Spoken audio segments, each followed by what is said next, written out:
Pukul 3 petang ni memang waktu paling bahaya. Korang perasan tak? Mata dah mula berat, fokus dah hilang, tapi kerja masih lagi bertimbun. Saya dulu memang macam ni. Lepas makan tengah hari, semangat tinggal separuh.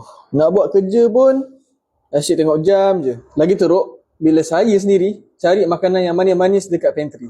Masalahnya, lepas makan, memang sedap sekejap je. Tapi tak lama kemudian, lapar balik perut ni. Sebab tu sekarang, saya simpan cranberry kering dalam laci meja ni.